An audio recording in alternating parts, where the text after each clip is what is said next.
अस्सलाम वालेकुम। आज जो हम जनरल पैथोलॉजी में नेक्स्ट चैप्टर जो है हमारा एनवायरमेंटल एंड न्यूट्रिशनल डिजीज़ में हमने टॉपिक स्टार्ट किया था physical agent, injury by physical agent. हमने लास्ट जो हमारी वीडियो थी उसमें हमने इसको शुरू किया था, लेकिन अब उसका कुछ पार्ट रह गया था जिसको हम लोग कंटिन्यू करते हैं। उसके बाद हम लोग अपनी नेक्स्ट टॉपिक न्यूट्रिशनल डिजीज़ की तरफ चलते हैं। चलिए स्टार्ट करते हैं।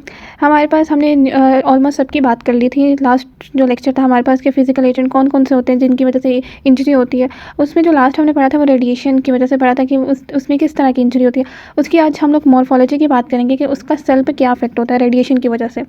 तो बात करते हैं कि सबसे पहले क्या होता है कि जब जैसे ही रेडिएशन हिट करती है आपकी बॉडी को, तो जहाँ वहाँ जो प्रेजेंट सेल्स होते हैं उनमें या तो न्यूक्लियर चेंज आता है या साइटोप्लाज्म चेंज आता है, साथ साथ मेम्ब्रेन चेंज भी आता है, वेस्कुलर चेंज आता है। और हम देखते हैं कि इसमें क्या क्या होता है। न्यूक्लियर चेंजेस में क्या होता है कि ये तो सबसे पहले आप याद रखें कि हॉलमार्क होता है इंजरी का।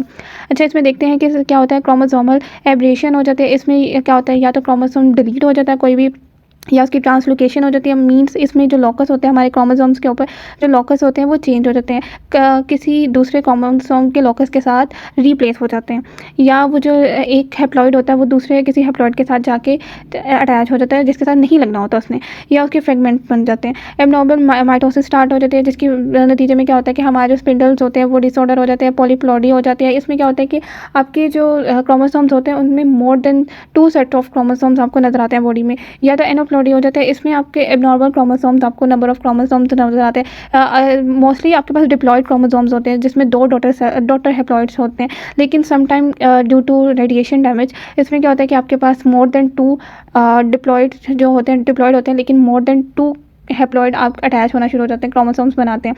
उसके बाद न्यूक्लियर चेंज में क्या होता है, न्यूक्लियर की स्वेलिंग हो जाती है, पिक्नोसिस होते थे, पिक्नोसिस मीन न्यूक्लियस श्रिंक हो जाता है, कैरियोक्सिस हो जाता है, फ्रेगमेंटेशन हो जाती है न्यूक्लियस की।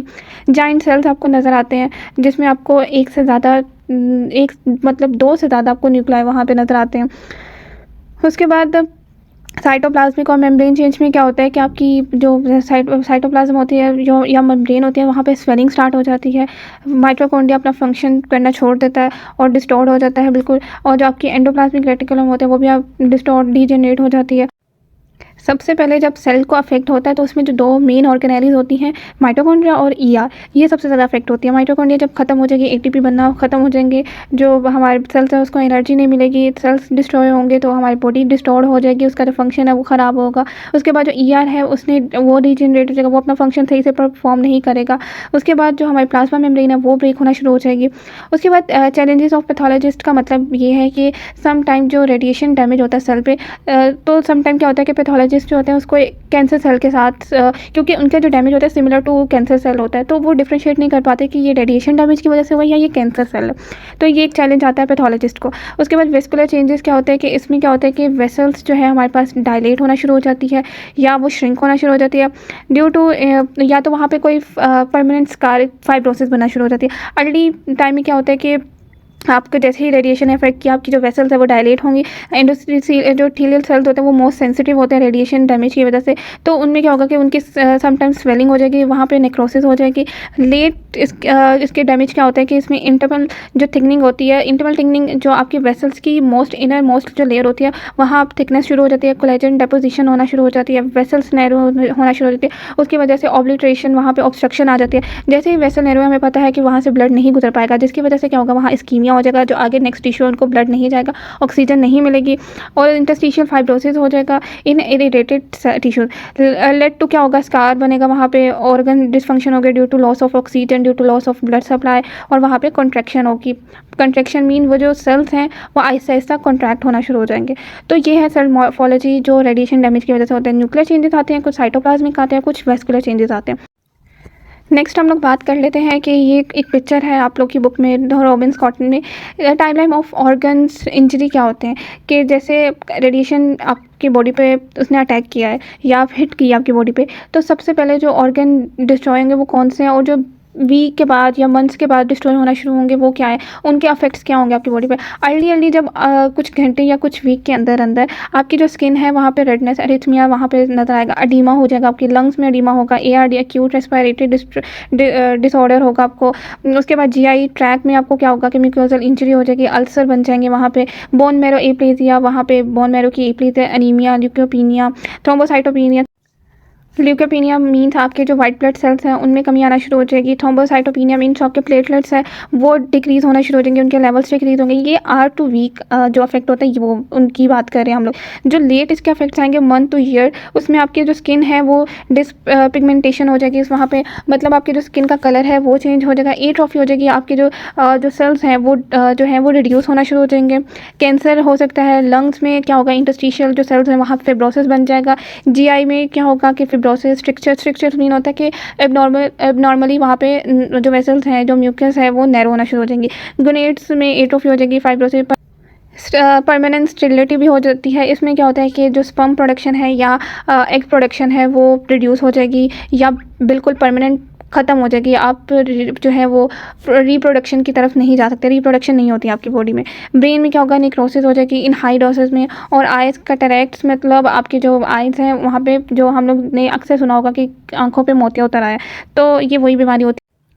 ये कुछ टेबल्स थे बुक में, इसमें बताया हुआ है कि फर्स्ट टेबल जो 9.7 टेबल है, इसमें बताया हुआ है कि किस ऑर्गन के ऊपर कौन सा इफेक्ट होगा अगर हम लोग इतनी अमाउंट की डोज लेंगे। अगर हम लोग 0.15 की साइबेट की डोज लेंगे तो टेस्टिस में टेम्परेरी स्टेरिलिटी हो जाएगी, वहाँ पे स्पर्म बनना ख़त्म हो जाएंगे। उसके टेम्परेरी, परमानेंटली नहीं। अगर इससे ज़्यादा होगी, जैसे 2.5 से 6 में अगर ओवरी के ऊपर क्या होगा कि परमानेंट स्टेरिलिटी हो जाएगी, मतलब ओवरी एग बनाना छोड़ देगी, बिल्कुल परमानेंटली छोड़ देगी। और अगर 3.5 साइबेट से ज़्यादा होगी तो टेस्टिस बिल्कुल ही स्पर्म बनाना छोड़ देगी। टेम्परेरी में 0.1 से 5 तक, और अगर परमानेंट स्टेरिलिटी होगी टेस्टिस में तो वो 3.5 की साइबेट की डोसेस की वजह से होगी। और अगर एक इंपॉर्टेंट बात, अगर 1 साइबेट से नीचे डोज आपको दी गई है तो आपकी बॉडी पे ज़्यादा अफेक्ट नहीं होगा उसकी वजह से। लेकिन जैसे ही 1 साइबेट से ज़्यादा डोज दी जाएगी तो आपकी बॉडी में टेस्टिस में मसला हो जाएगा, बोन मैरो में, स्किन में, ओवरीज, और उसके बाद लेंस ऑफ आइज़ में अगर 5 साइबेट की डोज आपको दी जाएगी तो तब जाके आपके जो आइज़ है, आइज़ के लेंस है वहाँ पे कटरैक्ट आएगा।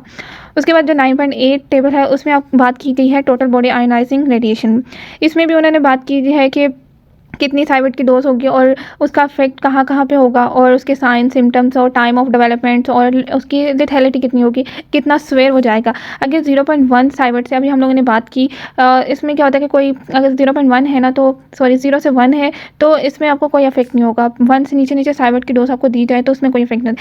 जैसे ही आपको 1 से 2 साइबेट का डोज दिया जाए, इसमें लिम्फोसाइट अफेक्ट होंगे, आपकी जो मेन साइड है वो लिम्फोसाइट अफेक्ट होगी, वहाँ पे ग्रेनुलोसाइटोपिनिया, लिम्फोपिनिया, और टाइम ऑफ डेवलपमेंट में 1 डे to 1 वीक तक। और आपकी लेथैलिटी इतना स्वेयर नहीं होता, स्वेरिटी कम होती है। जो 2 से 10 है वहाँ बोन मैरो में इफेक्ट होगा, 10 से 20 स्मॉल बॉवल्स में अफेक्ट होगा, डायरिया होगा, फीवर होगा, आपको इलेक्ट्रोलाइट इम्बेलेंस, ऑब्जॉर्प्शन सही से नहीं होगी, वॉमिटिंग आएगी आपको। और इसमें लेथैलिटी जो होती है वो 100% होती है। ब्रेन में अगर more than 50 साइबेट की आपको दी जाए डोज तो वो ब्रेन पे अफेक्ट करेगी। इसमें कोमा हो सकता है, टेक्सिया हो सकता है, कन्वल्जन्स, आपको दौरे पड़ सकते हैं, वॉमिटिंग आ सकती है। उसके बाद इसमें 1 to 2 आवर डेवलपमेंट के होते हैं, और इसमें 100% लिथैलिटी होती है। ये टेबल था, आप एमसीक्यू उसके लिए याद कर सकते हैं इसको। नेक्स्ट हम लोग बात करते हैं कि हमारे पास जो रेडिएशन है उसका हेमाटोपोइटिक और लिम्फॉइड सिस्टम पे क्या इफेक्ट होता है। सबसे पहले हम बात करते हैं लिम्फॉइड सिस्टम में। अगर हमें पता है कि हमारा जो लिम्फ सिस्टम है वो एक्सट्रीमली सेंसिटिव होता है रेडिएशन। इसमें क्या होगा कि आपको जैसे ही रेडिएशन हिट करेगी आपके लिम्फ पे या लिम्फॉइड सिस्टम पे, तो क्या होगा कि आपको स्वेयर लिम्फोपीनिया हो जाएगा विद इन आवर। लिम्फोपीनिया मीन्स जो आपके लिम्फ्स हैं, लिम्फोसाइट्स हैं, उसमें आपके मतलब डिक्रीज़ होना शुरू हो जाएगा। लिम्फीनिया का मतलब होता है डिक्रीज़ होना, तो लिम्फोपीनिया जो है वो डिक्रीज़ हो जाएगी within hour. Lymph node और स्प्लीन जो है वो श्रिंक हो जाएगी।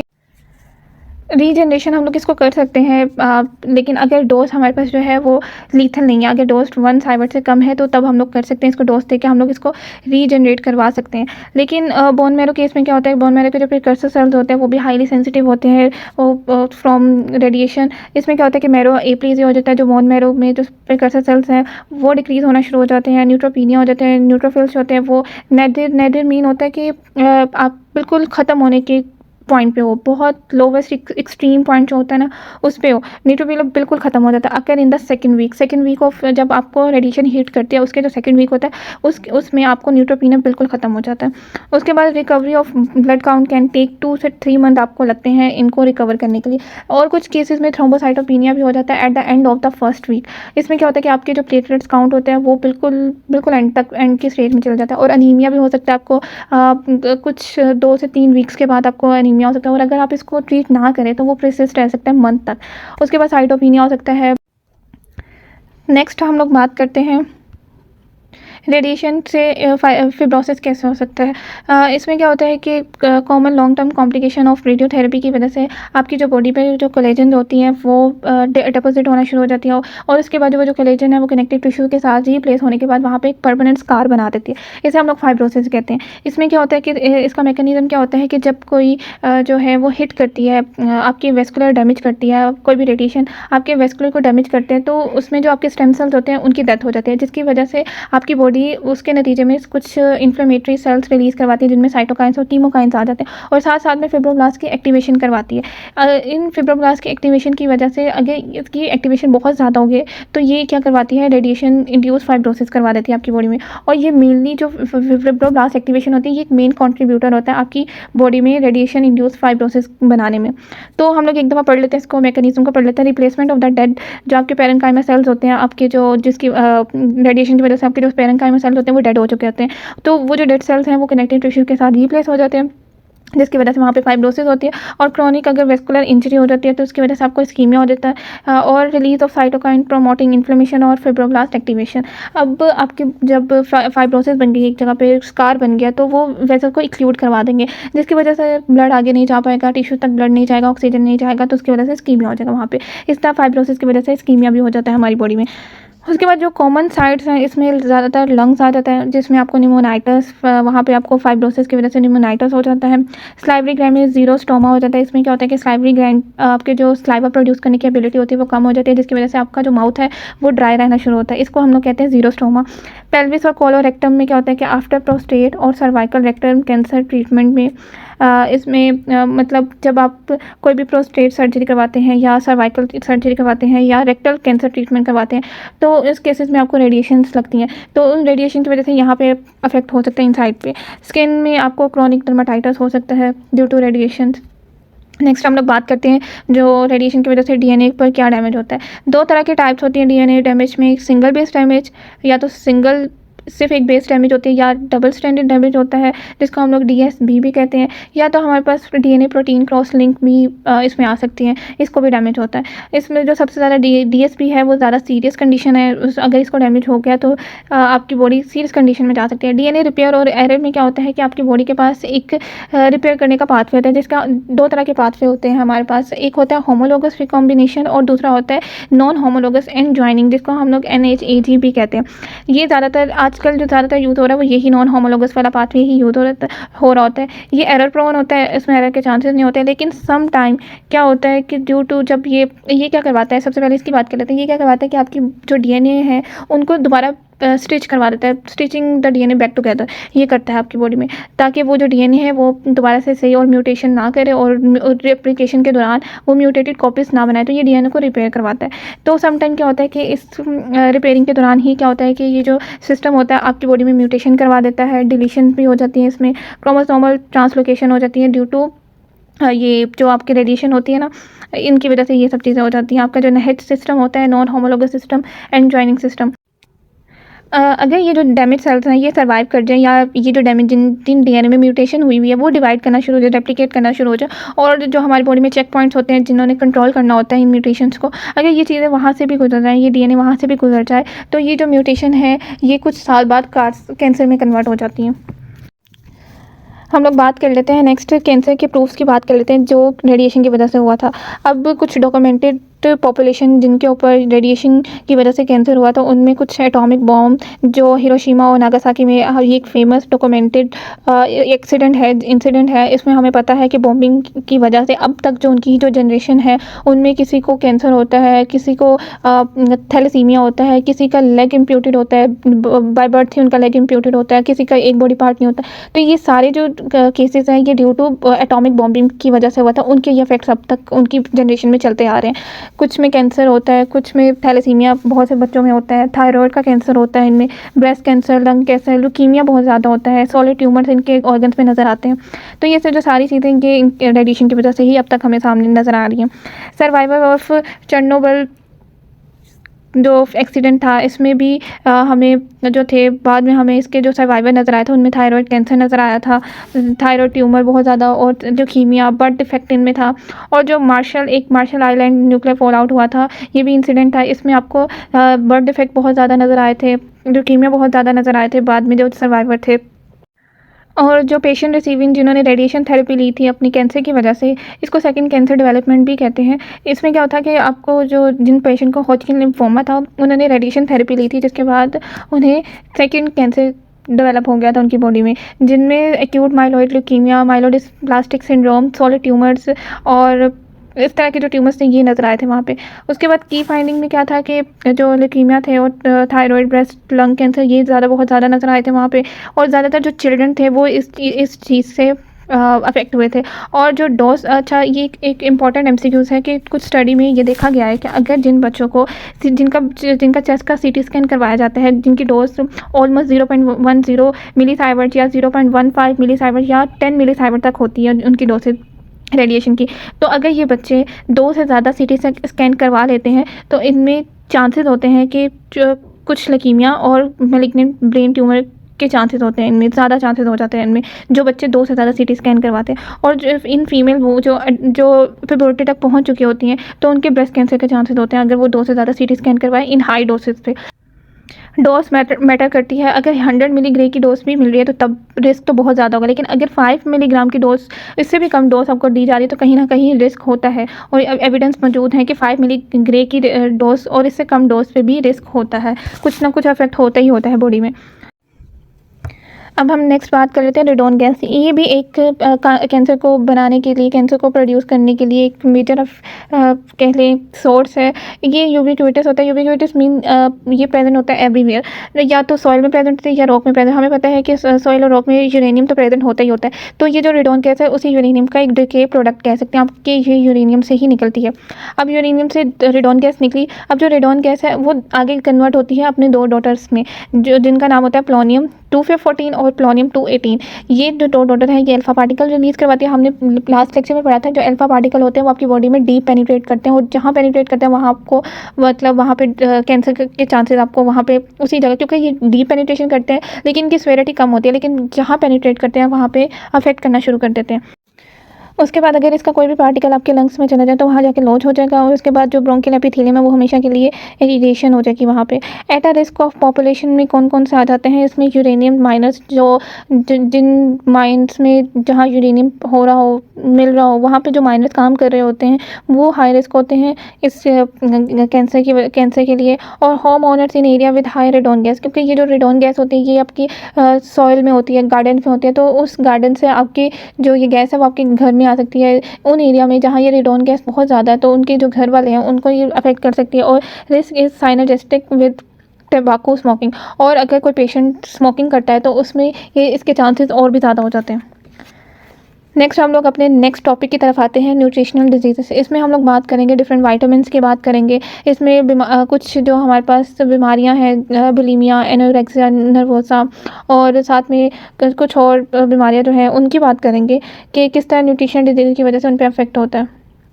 इसमें बात करेंगे और मेलेस्मस की बात करेंगे, कैविश की और की बात करेंगे कि किस तरह न्यूट्रिशन की कमी की वजह से वहाँ पे ये डिजीज़ होती हैं। अच्छा, सबसे पहले हम लोग बात करते हैं 2 तरह की मेल न्यूट्रिशन होती है, एक प्राइमरी मेल न्यूट्रिशन होती है, एक सेकेंडरी मेल न्यूट्रिशन होती है। प्राइमरी मेल न्यूट्रिशन जो हम डाइट लेते हैं अगर उसमें कोई प्रोटीन नहीं है, कोई कार्ब्स नहीं है, कोई फाइबर्स नहीं है, तो उनकी वजह से प्राइमरी मेल न्यूट्रिशन होती है, डाइट की वजह से होती है, इनएडिक्वेट डाइटरी इनटेक की वजह से। तो जो सेकेंडरी मेल न्यूट्रिशन होती है ये हम लोग सही डाइट ले रहे हैं लेकिन हमारी बॉडी में कोई मसला है, वह या तो वो ऑब्जॉर्व नहीं कर रही हो, यूटिलाइज नहीं कर रही, स्टोरेज सही तरह से नहीं, या तो स्टोरेज हो ही नहीं रही तो वो हमारी बॉडी से एक्सेसिवली लॉस हो रही है, तो उसकी वजह से होती है। प्राइमरी किसी डाइट इनएडिक्वेट डाइट की वजह से होती है, और सेकेंडरी हमारी बॉडी में कोई मसला होता है। अच्छा, नेक्स्ट हम लोग बात करते हैं कि इसमें कौन कौन से कॉन्ट्रीब्यूटिव फैक्टर्स होते हैं न्यूट्रिशन डिजीज़ में। सबसे पहले आता है पॉवर्टी। पॉवर्टी मतलब पैसे ना होने की वजह से, गुर्बत की वजह से आप अच्छे खाना नहीं खरीद सकते, जिसकी वजह से न्यूट्रिशन कमी की वजह से आपको मेल न्यूट्रिशन होती है, आपके बच्चों में मेल न्यूट्रिशन होती है। ज़्यादातर ये लो इनकम कंट्रीज़, उनकी फैमिलीज़, उनके चिल्ड्रंस में होती है ये। और जो होमलेस होते हैं वो जाहिर सी बात उनके पास पैसे नहीं होते कि वो अच्छा खाना खरीद सके, तो जिसकी वजह से न्यूट्रिशनल डिजीज़ होते हैं। नेचुरल डिज़ास्टर में क्रॉप फेलियर हो जाती है या ड्रफ्ट की वजह से इसमें क्या होता है कि कहर सैली हो जाती है, पानी नहीं मिलता फसलों को, जिसकी वजह से वो डैमेज हो जाते हैं, डिस्प्लेसमेंट की वजह से हो जाती है। एक्यूट और क्रॉनिक इलनेस में क्या होता है कि आपकी जो बॉडी है उसको मेटाबॉलिज्म उनका तेज़ हो जाता है ड्यू टू इलनेस, तो वो उसको मज़ीद खाना चाहिए होता है, मज़ीद न्यूट्रिशन चाहिए होते हैं ताकि वो अपनी न्यूट्रिशनल रिक्वायरमेंट्स को पूरा कर सकें। और इम्पेयर न्यूट्रिशन ऑब्जॉर्प्शन के ड्यू टू क्रॉनिक डिजीज़ आपके जो ऑब्जॉर्व करने की एबिलिटी होती है वो ख़राब हो जाती है, डाइजेशन में कोई मसला हो जाता है, इसकी वजह से नेचुरल न्यूट्रिशनल डिजीज़ होती हैं। या तो आप इग्नोरेंस की वजह से आपको कोई नॉलेज नहीं है न्यूट्रिशन को कि कौन सा आपका खाना खाना चाहिए, कौन सा खाना नहीं खाना चाहिए। तो और ज़्यादातर प्रेग्नेंट वुमेंस में क्या होता है कि उनकी ये मेटाबॉलिज्म है वो फास्ट हो जाता है, उनको ज़्यादा से ज़्यादा न्यूट्रिशनल फूड चाहिए होता है। तो अगर वो ये न्यूट्रिशन फूड ना खाए तो मदर को भी अफेक्ट होता है और जो बेबी पैदा होता है वो वीक होता है और उसमें न्यूट्रिशन प्रॉब्लम्स होती हैं ज़्यादा से ज़्यादा। उसके बाद सेल्फ इम्पोज डाइटरी रिस्ट्रिक्शन में हम नेक्स्ट इसको डिटेल में बात करेंगे, एनोरेक्सिया नर्वोसा और बुलिमिया को। इसमें क्या होता है कि खुद जो पेशेंट है वो खुद पे ही कुछ रिस्ट्रिक्शंस लगा देते हैं जिसमें वो अब खाना नहीं खाता सही तरह से, डाइट पे चला जाता है और इतनी रिस्ट्रिक्टेड डाइट पे चला जाता है कि जिसकी वजह से उसको न्यूट्रिशनल डिजीज़ होती हैं। अदर कॉज कोई जीआई मसला हो सकता है, एब्जॉर्प्शन से होता है, कोई जेनेटिक डिसऑर्डर है, कोई ड्रग्स थेरेपी हम ले रहे हैं जिसकी वजह से हमें भूख नहीं लग रही। तो ये कुछ उसके फैक्टर्स थे। नेक्स्ट हम लोग बात करते हैं सैम होता है स्वेयर एक्यूट माल न्यूट्रिशन। इसमें क्या होता है कि ये एक तो लाइफ थ्रेटनिंग कंडीशन है, ठीक है। इसमें क्या होता है कि स्वेयर आपको जो न्यूट्रिशन की कमी हो जाती है, स्वेयर माल न्यूट्रिशन हो जाती है। इसमें दो तरह की बीमारियां आ जाती हैं आपके पास, एक आ जाता है मेरेस्मस और एक आ जाता है क्वेश्योर। इसमें हम लोग आगे डिटेल में बात करते हैं। पहले हम लोग देख लेते हैं कि WHO की डेफिनेशन के मुताबिक अगर आपका वेट रेशियो हाइट जो है वो 3 स्टैंडर्ड डेविएशन से लो है तो आपको सैम है, स्वेयर एक्यूट मैल न्यूट्रिशन है। ग्लोबल इम्पैक्ट की बात करें तो 50 मिलियन चिल्ड्रन जो है वो अफेक्ट होते हैं वर्ल्ड वाइड, और अप टू जो 25% चिल्ड्रन है वो लो इनकम कंट्री में जो जिनके पास इकोनॉमिक सिस्टम सही नहीं है, उनका बजट सही नहीं है, तो 25% चिल्ड्रन वहाँ पे सैम का शिकार होते हैं। अब मेजर कॉज ऑफ डेथ जो होती है वो इन यंग चिल्ड्रंस में होती है। और ह्यूमैनिटेरियन क्राइसिस में, रिफ्यूजीज कैंप में, जैसे सीरिया में रिफ्यूजीज कैंप्स में अगर देखा जाए तो वहाँ पे 20% चिल्ड्रन जो है वो मेल नरिश्ड हैं।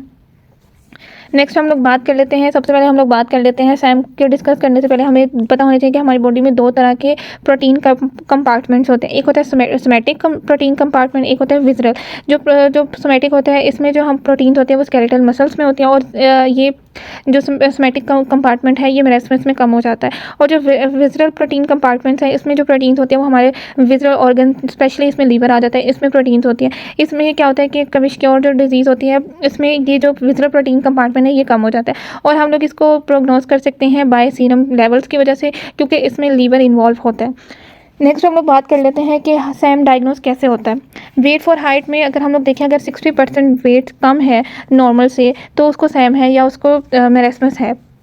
अगर फैट स्टोर की बात करें तो फैट स्टोर अगर देखा जाए, अगर उसकी बॉडी का फैट देखा जाए तो वो उसकी जो स्किन होती है वो बहुत थिक होना शुरू हो जाती है। उसके मसल्स जो हैं, जो आर्म के मिड आर्म के जो सर्कमफ्रेंस मसल्स होते हैं वो कम हो जाते हैं। विजरल प्रोटीन है वो बहुत ज़्यादा कम हो जाती है इन केस ऑफ कैविशक्योर। और 60% वेट जो कम होता है वो ज़्यादातर मेरेस्मस में होता है। वो हम लोग आगे डिस्कस करते हैं कि इसमें वेट क्यों कम होता है, कैविशक्योर में वेट कम क्यों नहीं होता है उसमें भी, लेकिन एडीमा की वजह से हमें पता नहीं चलता। आगे डिटेल में हम लोग बात करेंगे इसको। गट माइक्रोबियम क्या होता है कि हमने स्टडी में देखा गया है कि जो सैम में जो गट फ्लोरा होते हैं वो डिफरेंट होते हैं as compare to normal flora. Children with SAM have a significantly different gut flora. Evidence suggest that these microbial changes may contribute to causing SAM, not just result from.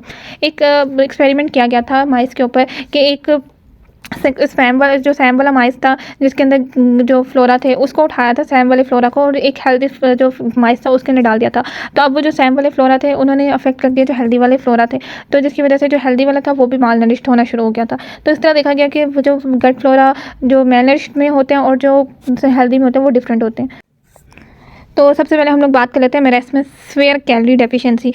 अब main बात इसमें marasmus क्यों होता है, क्योंकि हमारी body में calorie improper होती है। हमारी जो बॉडी है वो उसकी डाइट में, जो हम डाइट ले रहे होते हैं उसमें कैलोरीज नहीं होती, मतलब calories is equal to energy जो हम खाना खा रहे हैं उसमें बिल्कुल भी एनर्जी नहीं होती। कैलोरीज तो यूनिट होता है ना एनर्जी का, तो हम लोग काउंट करते हैं कि कितनी कैलोरीज हैं तो इससे पता चलता है कि हमें कितनी एनर्जी मिल रही है। तो बेसिकली कैलोरीज यूनिट होता है एनर्जी का।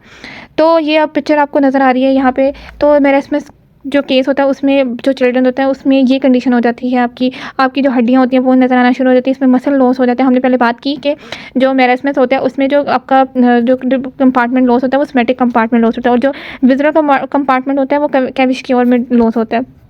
तो ऑस्मेटिक में क्या होता है कि आपके जो बॉडी के मसल्स होते हैं और सबक्यूटेनियस फैट होता है वो लॉस होना शुरू हो जाता है। क्यों? क्योंकि हमारी बॉडी में कैलोरीज नहीं है, एनर्जी नहीं है, तो हमारी बॉडी को कहीं से तो एनर्जी चाहिए। तो जो उसने अपनी मसल्स में स्टोर की होती है एनर्जी, वो उसको ना यूटिलाइज़ करना शुरू कर देते हैं, जिसकी वजह से एक हद तक वो जब यूटिलाइज़ हो जाते हैं मसल्स, तो वो जो मसल्स हैं वो लॉस हो जाते हैं, सबक्यूटेनियस फैट्स होते हैं वो लॉस होना शुरू हो जाते हैं, क्योंकि उसको बॉडी यूटिलाइज़ कर देती है। तो इस तरह की आपको कंडीशन नज़र आती है कि बिल्कुल हड्डियाँ नज़र आती हैं आपको, और ग्रोथ रिटार्डेशन, ग्रोथ नहीं होती, एमिकेटेड अपीयरेंस नज़र आती है आपको, head look like to large, body आपका जो हेड होता है, जो उस पेशेंट का हेड होता है वो बॉडी से बहुत बड़ा नज़र आता है, क्योंकि बॉडी तो बिल्कुल सिकुड़ चुकी होती है, मसल्स बिल्कुल ख़त्म हो चुके होते हैं। और जो विज़ुअल प्रोटीन होते हैं, इसमें नॉर्मली विज़ुअल प्रोटीन ज़्यादा लो नहीं होती, लेकिन स्लाइटली बस इसमें जो होते हैं, क्योंकि इसमें मेन जो कंपार्टमेंट लॉस होता है वो प्रोटीन कंपार्टमेंट जो लॉस होता है वो सोमैटिक कंपार्टमेंट लॉस होता है, विज़ुअल कंपार्टमेंट लॉस नहीं होता है, जिसमें लीवर इन्वॉल्व होता है। तो इसमें जो हमारे पास विजुअल प्रोटीन होती है वो नॉर्मल रहती है, क्योंकि लीवर इन्वॉल्व नहीं होता इसमें। उसके बाद अडेप्टिव रिस्पांस में क्या होता है कि बॉडी के मसल्स और फैट बिल्कुल ही ब्रेक डाउन हो जाते हैं, क्योंकि हमारी बॉडी को एनर्जी चाहिए होती है, तो वो इन जगह से एनर्जी लेती है। कॉम्प्लिकेशंस में क्या होती है कि अनीमिया हो जाता है, विटामिन की डेफिशिएंसी हो जाती है, फिर टी सेल्स इम्यून डेफिशिएंसी हो जाती है, और जब टी सेल्स हमारी बॉडी में डेफिशिएंट हो गया तो इन्फेक्शन के चांसेस होते हैं बहुत ज़्यादा। नेक्स्ट हम लोग बात कर लेते हैं कैविश-क्योर की। इसमें क्या होता है कि पहले हमने बात की जो मेरेस्मस था वो कैलोरी, उसमें डेफिशिएंसी होती है कैलोरी की, लेकिन जो कैविश-क्योर है इसमें प्रोटीन की डेफिशिएंसी होती है। इसमें जब हम डाइट ले रहे होते हैं उसमें बिल्कुल भी प्रोटीन्स नहीं होती। इसमें ज़्यादातर अफ्रीकन्स जो बच्चे होते हैं उनमें आ जाते हैं, क्योंकि उनमें क्या होता है कि ऑफन सीन आफ्टर वीनिंग मतलब वो जो बच्चे होते हैं उनके माँ बाप उनको जो नेचुरल मिल्क होता है उनको नहीं पिलाते, और उससे हट कर उनको बिल्कुल ही शुरू से स्टार्ट करवा देते हैं स्टार्च की और क्या कार्बोहाइड्रेट रिच डाइट जो होती है वो देना शुरू कर देते हैं। उनको मिल्क मिलता ही नहीं है, मतलब कुछ हद तक मिलता है, कुछ टाइम तक मिलता है, लेकिन वो बहुत जल्दी उनको छुड़वा देते हैं वो मिल्क। तो उसमें प्रोटीन्स की बहुत ज़्यादा कमी होती है। Protein deprivation is greater than the reduction in the total calorie. और इसमें की फीचर्स हम लोग अगर देखें तो इसमें ना जो हमारे लीवर है, हमने बात की कि इसमें जो विज़ुअल कंपार्टमेंट है वो लॉस होना शुरू हो जाता है। तो इसमें जो एल्ब्यूमिन होती है, हमें पता है एल्ब्यूमिन का काम होता है ऑस्मोटिक को बैलेंस करके रखना। अगर ऑस्मोटिक बैलेंस नहीं है तो जो फ्लूइड है वो सेल से बाहर आ जाएगा, जिसकी वजह से वहाँ पे एडीमा हो जाएगा, स्वेल हो जाएगी वो जगह, हाइपर एल्ब्यूमिनीमिया की वजह से। स्किन लेजन्स में फ्लैकी पेंट्स, अगर हम लोग देखें जो हमारी स्किन होती है उसमें कुछ धब्बे धब्बे, हमें रेड रेड धब्बे धब्बे नज़र आते हैं, कुछ डिस्क्रिमिनेशन नज़र आती है, मतलब आपकी जो स्किन होती है वो छिलना शुरू हो जाती है, आपकी जो डेड सेल्स होते हैं वो ऊपर से छिलना शुरू हो जाते हैं, फ्लैकी स्किन नज़र आती है आपको। हेयर चेंजेस में क्या होता है कि आपके जो कलर होता है हेयर का वो लॉस होना शुरू हो जाता है, ब्रिटल स्ट्रक्चर, बहुत ही थिन हो जाते हैं आपके जो हेयर होते हैं। Flag sign with alternative bands, उनके हेयर्स में ना डिफरेंट एक हेयर अगर ब्लैक है तो उसमें डिफरेंट पैटर्न नज़र आएंगे, मतलब कुछ में ब्लैक होंगे, कुछ उसके बाद थोड़ी देर बाद ब्राउन आ जाएगा, फिर ब्लैक आ जाएगा, फिर ब्राउन, तो अल्टरनेटिंग बैंड्स बनना शुरू हो जाएंगे। आपका जो फैटी लिवर है वो एनलार्ज हो जाएगा, क्योंकि वो ट्राई करेगा अपने कंपनसेट करने की कोशिश करेगा।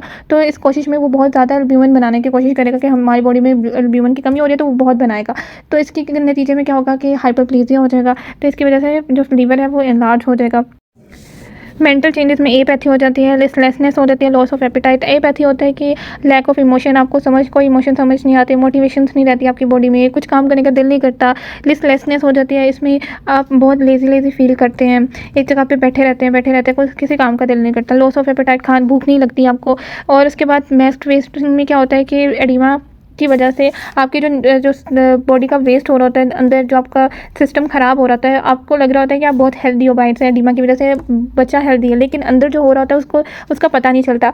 तो इसमें क्या होता है कि ये एडिमा हाइड कर देता है, जो आपके मसल लॉस हो रहे होता है, फैट लॉस हो रहा होता है ना अंदर ही अंदर, तो एडिमा की वजह से पता नहीं चलता कि कैविश-क्योर है बच्चे को।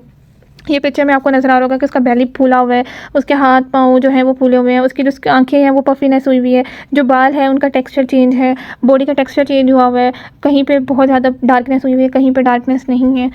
नेक्स्ट हम लोग ये इसके फीचर की बात कर लेते हैं। ये एक टेबल है, इसको जो पीछे हमने बातें की समराइज़ करके टेबल दिया हुआ है। अगर आपने यहाँ से करना है तो यहाँ से भी आपका क्लियर हो जाएगा, अगर आपने डिटेल में बात करनी है तो आप पीछे से भी कर सकते हैं। एक दफ़ा इसको रीड आउट कर लेते हैं हम लोग। फीचर मेरेस्मस और कैविश-क्योर में सबसे पहले प्राइमरी डेफिशिएंसी क्या होती है इनमें? मेरेस्मस में कैलोरीज लॉस हो जाते हैं और कैविश-क्योर में प्रोटीन नहीं होती हमारी बॉडी में। उसके बाद बॉडी वेट 60% से कम होता है नॉर्मल, इसमें 60% से कम होता है कभी कभार, लेकिन एडिमा की वजह से वो मास्क्ड हो जाता है, पता नहीं चलता उसका। अपीयरेंस में एमिकेटेड मेन वीकनेस होती है, थिन वीक स्किन और बोन हो जाती है। एडिमेटस मतलब स्वेल एंड बेली और लिम्स होते हैं। मसल और फैट स्वेल लॉस हो जाते हैं मेरेस्मस में, और कैविश-क्योर में रिलेटिवली स्प्रेड होते हैं, मतलब उनमें इनफ होते हैं, मसला नहीं होता कोई भी मसल और फैट में, क्योंकि यहाँ पे मसल वाले कंपार्टमेंट में ही है, विज़ुअल कंपार्टमेंट में। तो जो विजुअल प्रोटीन है मेरेस्मस में नीली नॉर्मल होती है, लेकिन क्विस्क्योर में डिप्लीट हो चुकी होती है बिल्कुल। और की साइंस में वेस्टिंग मेरेस्मस में बिल्कुल ही पर्सन जो है वो हमें थिन नज़र आता है, हड्डियाँ निकली होती हैं। और जो क्विस्क्योर है उसमें पर्सन फूला फूला एडीमा हुआ होता है, जैसे पफिनेस हो जाती है। लेकिन समटाइम लोग समझते हैं कि वो बच्चा हेल्दी है, लेकिन ऐसा नहीं होता। फिर जब वो साइन ज़्यादा मजीद उनकी आँखें पफिनेस होना शुरू हो जाती है, उसके जो कलर वो चेंज होना शुरू हो जाता है, उसके बाल का टेक्सचर जो है वो चेंज होना शुरू हो जाता है, तो फिर पता चलता है कि ये क्विस्क्योर हो रहा है इसको। तो ये था हमारा आज का लेक्चर। होप्स आपको सारे कंसेप्ट क्लियर हो गए होंगे। अगर फिर भी आपको कोई मसला है तो आप कमेंट बॉक्स में पूछ सकते हैं। Thank you for listening. अल्लाह हाफ़िज़।